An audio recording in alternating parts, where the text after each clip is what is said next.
Hallöchen ihr Lieben, ich bin Juliana und heute zeige ich euch den richtigen Umgang mit Schnittmustern, die ihr zu Hause ausdrucken und zusammenkleben könnt, also zum Beispiel in DIN A4 oder US-Letter-Format. Es ist ganz einfach, ihr könnt das Ganze mit einem ganz handelsüblichen Haushaltsdrucker machen. Ich zeige euch hier jeden Schritt für euch dadurch und dann klappt es auf jeden Fall. Es ist egal, ob euer Drucker randlos drucken kann, ist natürlich cool. Oder nicht, das geht auch. Beide Optionen zeige ich euch hier in diesem Video. Bleibt dran. Beginnen wir mal mit der Option, euer Drucker kann randlos drucken. Dann sehen die folgenden Schritte genau so aus, wie ich es euch hier erkläre.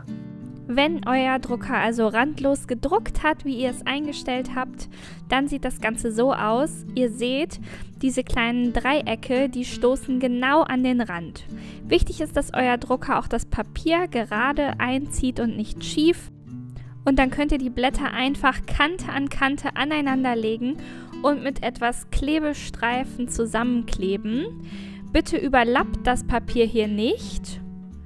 Faltet auch nichts weg. Schneidet auch nichts ab, legt die Blätter wirklich Kante an Kante aneinander, wie ich es hier vormache.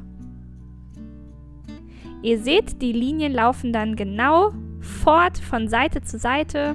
Nebeneinander platziert ihr dann immer die Buchstaben mit aufsteigenden Zahlen, also A1, links von A2, links von A3. Darunter würde es weitergehen mit B1, B2, B3. Und so habe ich hier zum Beispiel jetzt das Vorderteil von meinem Wikitop-Schnittmuster schon zusammengeklebt und könnte dann meine passende Größe ausschneiden. Okay, das war schon mal super einfach. Was ist, wenn der Drucker nicht randlos drucken kann? Dann befolgt bitte die folgenden Schritte. Ich habe jetzt also mit Rand gedruckt.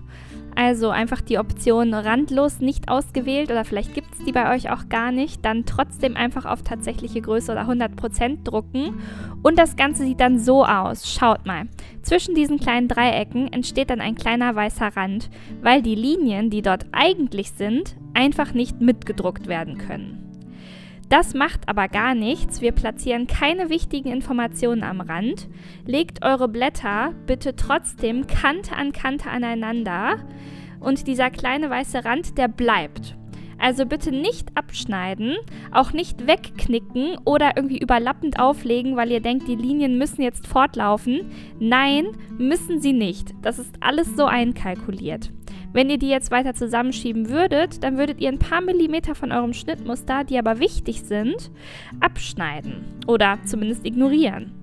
Deswegen Blätter direkt aneinander platzieren, auch hier mit einem Klebestreifen zusammenkleben und diesen kleinen weißen Rand akzeptieren und beibehalten.